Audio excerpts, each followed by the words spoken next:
हम लोग पाठ है प्रकाश, पढ़ेंगे प्रकाश क्या है, ठीक है, और प्रकाश किस तरह से गमन करता है, ठीक है। तो सबसे पहले वो जो प्रकाश है, लाइट, प्रकाश क्या है? प्रकाश एक ऊर्जा है। प्रकाश क्या है? प्रकाश एक ऊर्जा है जो सीधी रेखा में गमन करती है और जिसकी सहायता से हम किसी भी वस्तु को देखते हैं। देखिए, किसी वस्तु को देखने के लिए प्रकाश आवश्यक है, क्योंकि हमारा आंख होते हुए भी हम किसी वस्तु को नहीं देख सकते हैं जब तक कि प्रकाश न रहे, ठीक है। और प्रकाश हमेशा क्या? सीधी रेखा में गमन करती है। देखिए, अब प्रकाश का जो वेग होता है सबसे अधिक होता है कहाँ? निर्वात में। देखिए, ये प्रकाश का वेग निर्वात में कितना होता है? 3 × 10⁸ मीटर प्रति सेकेंड। तो ये हो गया प्रकाश किसे कहता है? प्रकाश एक ऊर्जा है जो हमें किसी वस्तु को देखने की अनुभूति करता है, जो सीधी रेखा में गमन करती है, ठीक है। चलो, ये प्रकाश के जो स्रोत होते हैं वो 2 प्रकार से होते हैं ना। कब से? 2। एक होता है वो प्राकृतिक, एक होता है, और एक होता है कृत्रिम। एक होता है कृत्रिम या मानव निर्मित। तो यानी वो ये प्राकृतिक में जो प्रकृति के द्वारा जो भी बनाया हुआ है, जो प्रकाश का स्रोत है, जो प्रकाश को उत्सर्जित करता है, वो है क्या है? प्राकृतिक। जैसे में सूर्य का है, प्राकृतिक एक प्रकाश का स्रोत है। तारे क्या है? प्राकृतिक है ना। और कृत्रिम में जो बल्ब होता है, जो मनुष्य ने अपने जो भी काम करने के लिए या सुविधा के लिए प्रकाश के लिए बनाया है, उसको कहेंगे कृत्रिम। जो लाइट बनाया है, गाड़ी में लगाया गया है, जितना सबका होगा ये कृत्रिम होगा, ठीक है। और दिया है कि प्रकाश के साथ व्यवहार के अनुसार, माने प्रकाश वस्तु से जिससे व्यवहार करता है उसके अनुसार प्रकाश को 2 भागों में बांटा गया है। ये 2 प्रकार होता है ना। कौन कौन? एक प्रदीप्त वस्तु है, एक अप्रदीप्त। प्रदीप्त वस्तु और अप्रदीप्त। प्रदीप्त और एक होता है अप्रदीप्त। अप्रदीप्त। देखो, प्रदीप्त वस्तु क्या है? प्रदीप्त वस्तु वे वस्तु है जो अपने खुद के प्रकाश से, जो अपने खुद के प्रकाश से प्रकाशित होता हो उसे कहेंगे प्रदीप्त। और जो किसी दूसरे की सहायता से प्रकाशित होता हो उसे कहेंगे अप्रदीप्त। तो प्रदीप्त में सूर्य, सूर्य के पास खुद अपना प्रकाश होता है, तारों के पास अपना खुद का प्रकाश होता है, इसको कहेंगे प्रदीप्त वस्तु है। और जिसके पास अपना प्रकाश नहीं है, चंद्रमा, चंद्रमा क्या दूसरे के नहीं, सूर्य की प्रकाश से चमकता है, इसको कहेंगे अप्रदीप्त। चाहे किसी कोई भी वस्तु में दिखाई देती है ना, उसका प्रकाश नहीं होता है लेकिन चमकते हुए नजर आएगी दूसरे प्रकाश की सहायता से, उसे कहेंगे अप्रदीप्त, ठीक है।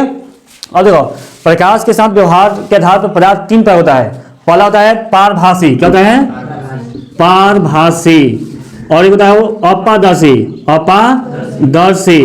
और एक होता है पारदर्शी, पारदर्शी। ध्यान रखो, ये जो पारभासी होता है इसमें प्रकाश के कुछ अंश आर पर होता है और कुछ अंश आर पार नहीं होता है। यानी धुंधला पार होगा ना, धुंधला पार होगा तो उसे कहेंगे पारभासी। जैसे में तेल से भींगा हुआ कागज या कुहासा, ये क्या है? पारभासी में आते हैं, ठीक है। अपारदर्शी में है प्रकाश की जब किरणें किसी वस्तु से थोड़ा सा भी नहीं, बिल्कुल न पास कर पाए ना, यानी आर पर थोड़ा सी जब प्रवेश न कर पाए, उसे कहेंगे अपारदर्शी। जैसे में पेड़ हो जाएगा, मकान हो जाएगा, लोहा, टीना, प्लास्टिक जितना है तो सब का हो जाएगा अपारदर्शी। मनुष्य भी हो जाएगा ना। पारदर्शी में होगा वैसी वस्तु जिससे प्रकाश आर पर हो जाए, बिल्कुल पूरी तरह से हो जाए, आर पर हो जाए, उसे कहेंगे। जैसे में कांच हो जाएगा, प्लास्टिक जो होता है ना गाड़ी वाला, वो हो जाएगा ना, ये क्या होता है? पारभासी होते हैं, ठीक है। तो अब जो प्रकाश जो उत्सर्जित होता है तो उसकी जो ध्यान से मान लेते हैं प्रकाश कहीं से उत्सर्जित हुआ, कोई स्रोत है, मान लीजिए स्रोत है, ठीक है, यहाँ से प्रकाश का हुआ उत्सर्जित हुआ, तो ये किसके रूप में बनेगा? किरण के रूप में ना। तो जो प्रकाश की किरणें होती है कितने प्रकार होती है? 3 प्रकार के। कब आगे? देखिए, जब किसी स्रोत से प्रकाश निकलता है, सीधी रेखा में गमन करता है, उसी को हम लोग कहते हैं प्रकाश की किरण, ये है ना। ये 3 प्रकार होते हैं। कौन कौन हो? पहला होता है अपसारी, अपसारी। दूसरा होता है अभिसारी, और तीसरा होता है समांतर। अब ये अपसारी किरण पुंज, किरण पुंज, बहुत पुंज, किरण पुंज किसे कहते हैं? जब प्रकाश की किरणों अधिक संख्या में एक साथ बहे, एक साथ चले, इसको हम पुंज कहते हैं। तो जब प्रकाश चलता है ना तो उसको हम लोग कहते हैं किरण पुंज, ठीक है। तो ये होता है अपसारी। मतलब पहले देखो, सबसे पहले अपसारी का होता है कि एक निश्चित जगह से, एक निश्चित पॉइंट से जब प्रकाश की किरणें फैलती हुई, क्या हो? फैलती हुई प्रतीत होती हो, फैलती हुई प्रतीत होती हो। यहाँ से निकल रहा ना, तो चारों तरफ फैलेगा, चारों तरफ फैलेगा, तब इसे हम लोग कहेंगे कहाँ? अपसारी। क्या कहेंगे? अप माने पसरेगा ना, जब पसरेगा तो अप से, जिसे में मोबाइल टर्च होता है, टर्च, जब टर्च की लाइट मारते हैं तो मुंह होता तो थोड़ा इतनी सा, लेकिन प्रकाश निकलता है बहुत बड़ा का, निकलता है ना। या टीवी सिनेमा घर, सिनेमा वाला, तो सिनेमा वाला जो मोटर सिनेमा होता है तो उसके देखिएगा मुंह हथौड़ी से होता है। अब पर्दा बहुत बड़ा का सा होता है, 6-7 फीट होता है ना, उससे नहीं क्या होता है, उसे किरणें पसरती हुई जा रही है ना, इसको कहेंगे अपसारी में। ठीक है, चलिए दूसरा होता है वो अभिसारी। अभिसारी में क्या होता है, एक निश्चित बिंदु पर प्रकाश की किरणें क्या होती है, मिलती हुई प्रतीत होती है, उसे कहेंगे अभिसारी। अभिसारी कहाँ था वो, जैसे में जो ज्योमेट्री बॉक्स होता है, ज्योमेट्री बॉक्स में आपको देखिए आप लोग मिलता है खेलने के लिए, ऐसे मिलता है ना ऐसे, तो क्या करता है वो किरणों, जो प्रकाश की किरणें हैं उसको एकत्र करता है, प्रकाश किरणों को एकत्र करता है और बहुत हीट कर देगा। नहीं सुना है, जिसने एग्जाम्पल में कहता है जो सौर कुकर होता है, सौर हीटर होता है, जो सूर्य से होता है, तो वो उस पर लगाया जाता है क्या, अभिसारी करेंगे। वो क्या करेगा, प्रकाश की किरणों को एक जगह इकट्ठा करेगा, प्रकाश किरणों को एक जगह इकट्ठा करेगा, और वहां पे क्या हो जाए, भोजन जो भी होगा या हीटर होगा, स्त्री होगा, जो भी गर्म का काम होगा वहां पर होगा ना, ये यहाँ पर होगा अभिसारी। ठीक है, और समांतर किरण किसे हो, जहां पर प्रकाश की किरणें सीधे गमन करती हुई क्या होती है, एक दूसरे से कभी भी टकराती नहीं है, इसको क्या कहेंगे, समांतर किरणपुंज। जैसे में क्या होगा, जैसे में लेजर लाइट जो होता है ना, लेजर उसका मुंह इतना सा होता है ना, और जहां जाएगा वहां भी इतना ही सा जाएगा, यानी एकदम इसकी किरणपुंज का एक दूसरे के काटेंगे नहीं, इसको कहेंगे समांतर किरणपुंज। तो किरणपुंज कितने प्रकार होता है, 3, अपसारी, अभिसारी, समांतर। और वस्तुओं के व्यवहार के साथ जो वस्तु होती है प्रकाश के व्यवहार के साथ, 2 प्रकार के, प्रदीप्त वस्तु और एक अप्रदीप्त। और जब प्रकाश के व्यवहार के अनुसार जो पदार्थ होता है 3 प्रकार के, एक पारभासी, अपारदर्शी, अपारदर्शी। ठीक है, अब हम लोग का नया हेडिंग है प्रकाश का परावर्तन। कौन है, प्रकाश का परावर्तन। दिखाओ ध्यान से, यहाँ पर हम लोग क्या करते हैं कि मान लीजिए यहाँ पर ये एक वस्तु है, वस्तु का मतलब कि कोई स्रोत है, लाइट, यहाँ पर लाइट है, और यहाँ पे हम कोई चमकीली सतह वाली कोई वस्तु रख दिए। ठीक है, ये क्या है, अपारदर्शी चमकीली सतह वाली है ना, अपारदर्शी चमकीली सतह। ठीक है, अब वो यहाँ से जब हम लाइट मारेंगे, लाइट, तो ये प्रकाश यहाँ पर जाएगा से ना, ये प्रकाश जाके अब पुनः अपनी दिशा में क्या हो जाएगा, लौटेगा। ठीक है, अब देखिए इसका डिफरेंस होता है, प्रकाश का परावर्तन। तो प्रकाश का परावर्तन क्या है, पहले क्वेश्चन आता है प्रकाश का परावर्तन क्या है। तो जब प्रकाश के गमन पथ पर, यानी प्रकाश जा रहा है ना, जब प्रकाश के गमन पथ पर चमकीली सतह वाली अपारदर्शी रख देते हैं, तो प्रकाश उससे टकरा के पुनः अपनी दिशा में लौट जाती है। इस घटना को कहते हैं प्रकाश का। ठीक है, प्रकाश के गमन पथ पर जब कोई चमकीली सतह वाली वस्तु को रख देते हैं तो प्रकाश अपनी दिशा में पुनः लौट जाती है। इस घटना को कहेंगे प्रकाश का परावर्तन। देखिए, प्रकाश के परावर्तन से समझ 2 नियम होता है। कितने नियम हैं, 2। जाओ इसको समझने के लिए हम प्रकाश के जो भी सतह है उसको थोड़ा नीचे बनाते हैं ताकि समझ में आएगा। देखो, मान लेते हैं ये कोई चमकीली सतह है नीचे। ठीक है, ये क्या है, चमकीली सतह है। देखो ये है चमकीली सतह या अपारदर्शी, नो अपारदर्शी पदार्थ। ठीक है, अब यहाँ पे वो कोई स्रोत है, माने बिजली उत्पादन जिसे लाइट उत्पादन करने वाला। ठीक है, यहाँ से प्रकाश ऐसे आएगा, ठीक है, और टकरा के ऐसे गुजर जाएगा ना। अब देखिए, अब इसके बीचों बीच एक हम लोग अभिलंब डाल देते हैं। कर डालेंगे अभिलंब, डर गया। तो प्रकाश के परावर्तन का नियम पूछता है कि प्रकाश के परावर्तन के नियम को लिखे या बताएं। तो प्रकाश के परावर्तन का नियम क्या दो, प्रकाश से संबंधित, प्रकाश के परावर्तन से संबंधित 2 नियम होता है। कितने नियम है, 2। पहला नियम क्या होता है, फर्स्ट नियम लो, ये समझ तो इस नाम रख देते हैं, बात कर ली। जब किसी भी स्रोत से प्रकाश निकलता है ना, इसको हम कहते हैं आपतित किरण। क्या कहेंगे, तो ये हमारी जो है ये है आपतित किरण, आपतित किरण। जब ये टकराएगा चमकीली अपारदर्शी वस्तु से, और जब टकरा के वापस जाएगा, इसको कहेंगे परावर्तित किरण। ठीक है, अब कहो, और इसके बीचों बीच हम डाल दिए हैं अभिलंब। ये क्या है, अभिलंब, ये है अभिलंब। और यहाँ से जो इसके बीच में जो कोण बन रहा है, ये कोण बन रहा है ना, तो इसको हम लोग कहते हैं आपतन कोण। क्या कहेंगे, आपतन कोण। यहाँ पे टकराने के बाद जो कोण यहाँ पर हम इसको कहेंगे परावर्तन कोण, कहेंगे परावर्तन कोण। और शोकराम हो गया, ये हमारी चमकीली सतह है, ये हमारी वस्तु है जो उत्पादन कर रही है, और ये अभिलंब है, ये आपतित किरण, ये परावर्तित किरण, आपतन कोण, ये परावर्तन कोण। ठीक है, चले तो पहले नियम कहता है, पहला नियम कहता है आपतित किरण, परावर्तित किरण तथा बीच में डाला गया अभिलंब तीनों एक ही तल पे होता है। तीनों का होता है, देखो भाई, आपतित किरण, परावर्तित किरण तथा बीच में डाला गया अभिलंब तीनों का है, एक तल में है। पहले का नियम हो गया, आपतित किरण, परावर्तित किरण तथा बीच में डाला गया अभिलंब तीनों एक ही तल पर। चलिए पहला हो गया। सेकंड, दूसरा कहता हो ए आपतन कोण, आपतन कोण इसको हम लोग मान लीजिए आई, मान लीजिए इसको मान लीजिए आर, ये क्या है आई है, ये आर है, यानी आपतन कोण तथा परावर्तन कोण आपस में समान होते हैं। क्या होते हैं, यानी आपतन कोण 45 हो गया तो परावर्तन कोण क्या होगा 45 ही होगा, यानी आपतन कोण परावर्तन कोण क्या होंगे समान होंगे, यानी कोण आई बराबर कोण आर हो जाएगा। दो नियम तो खत्म हो गया। जाओ ए पहला नियम हम लोग पढ़े हैं, आपतित किरण, परावर्तित किरण तथा बीच में डाला गया अभिलंब तीनों एक ही तल पर होता है, और दूसरा आपतन कोण तथा परावर्तन कोण दोनों का होते हैं आपस में समान होते हैं। चलो अगला है हम लोग का हेडिंग प्रतिबिंब का है, हेडिंग वो समझ आ ना। चलो अगला है प्रतिबिंब क्या है ना। तो पहले वो प्रतिबिंब होता है, पहले प्रतिबिंब के पहले आप लोग छाया पढ़े हैं। छाया किसे कहते हैं, छाया किसे कहते हैं शैडो। देखो ध्यान रखो, ए क्या होता है कि जब प्रकाश के गमन पथ पर, प्रकाश के गमन पथ पर क्या रखेंगे, प्रकाश के गमन पथ पर जब कोई हम अपारदर्शी वस्तु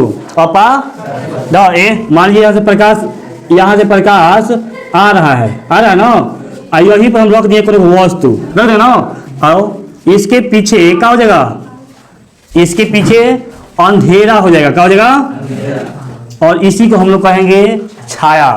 कहेंगे इस डिफिनेशन होता है इसका कि प्रकाश के गमन पथ में जब कोई अपारदर्शी वस्तु रख देते हैं तो उस वस्तु के पीछे अंधेरा भाग को छाया कहते हैं। जैसे आप लोग बैठे हैं तो पीछे रहता हूँ, पीछे ना रहा वो क्या है, छाया है। जितना आप प्रकाश को घेरे हुए हैं उतने पीछे घेरा है, इसको अपारदर्शी वस्तु है। आप क्या है, अपारदर्शी, नहीं आपको आर पर प्रकाश नहीं कर सकता है। ठीक है, चलिए तो हम लोग पढ़ते हैं प्रतिबिंब। प्रतिबिंब क्या है तो पहले समझो, जाओ ए बीम का मतलब होता है वस्तु, बीम माने बीम का मतलब वस्तु होता है, उसका जो प्रति है, प्रति माने टू कॉपी, कॉपी जो उसका कॉपी है उसको होता है प्रतिबिंब। कहेंगे प्रतिबिंब।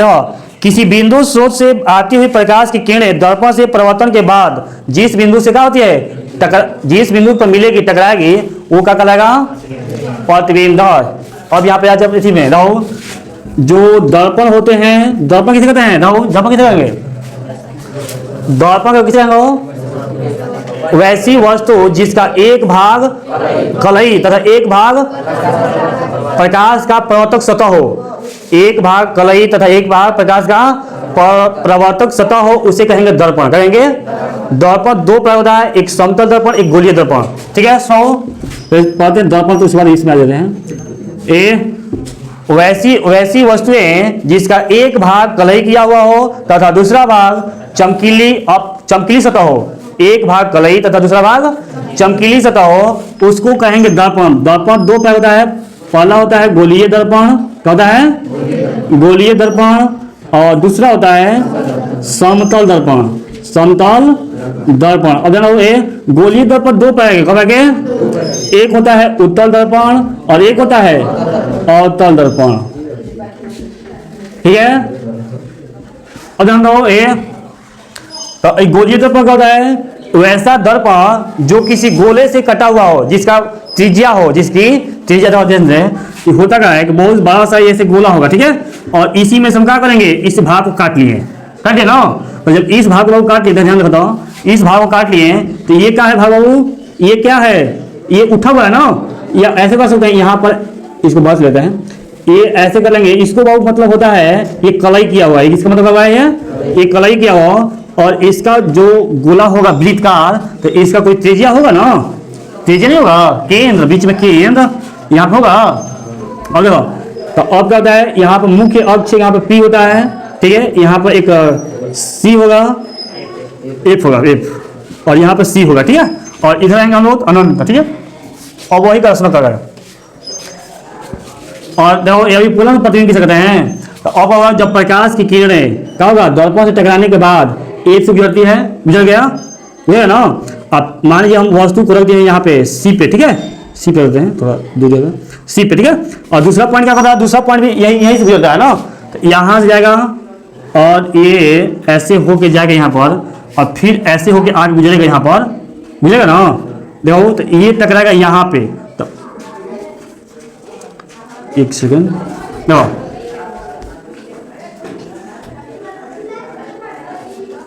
ठीक है, और ये यहाँ पर बढ़ गया ना। देखिए भाई आपको जब वस्तु को सी पर रखते हैं, सी पर, तो प्रतिबिंब भी सी पर बनता है, तो ये जहां पे कटेगा कौन सा बहु, एक जो प्रतिबिंब होता है, जो बीम होता है, बीम से दो क्यों निकलता है, एक जाता है एफ से कटेगा, एफ से कहा जाएगा, एफ से, ए को कटेगा सी से, तो ये यहाँ से जाके यहाँ पर जा, ये कट गया, और ये डायरेक्ट गया यहाँ पर चल गया, और जहां पे ये कटेगा इसी को हम लोग प्रतिबिंब कहेंगे, क्या कहेंगे, प्रतिबिंब।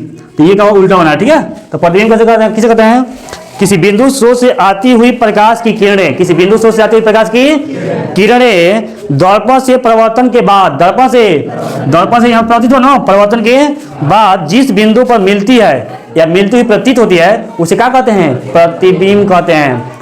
जब प्रकाश की किरणें जाएगा दर्पण से टकरा के और किसी बिंदु से मिलता हो या मिलता हुआ प्रतीत होगा उसे क्या कहेंगे, प्रतिबिंब। प्रतिबिंब दो प्रकार होते हैं, एक होता है वो काल्पनिक और एक होता है देखो वास्तविक, और होता है काल्पनिक।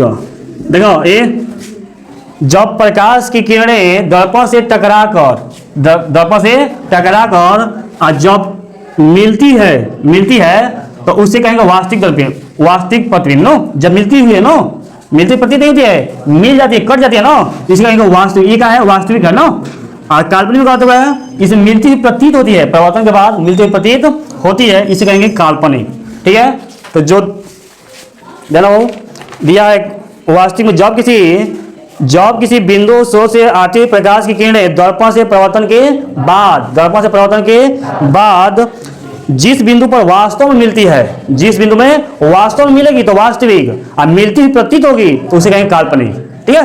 जब वास्तव में मिलेगी तो वास्तविक, मिलती हुई प्रतीत होगी तो उसे कहेंगे काल्पनिक। देखो ए वास्तविक प्रतिबिंब जो होता है ना हमेशा उल्टा होता है, क्या होता है, देखो उल्टा बना ये हमेशा सुनना, वास्तविक प्रतिबिंब हमेशा क्या होता है, उल्टा होता है, और काल्पनिक प्रतिबिंब हमेशा सीधा होता है। इसे भी हम पता कर सकते हैं, यदि वास्तविक है तो उल्टा होगा और काल्पनिक है तो सीधा होगा, समझ है ना, ठीक है। चलिए दर्पण को समझ लेते फिर से बाद, ताकि हम लोग प्रतिबिंब को समझ सके। सुनो टाइम कितना हो गया,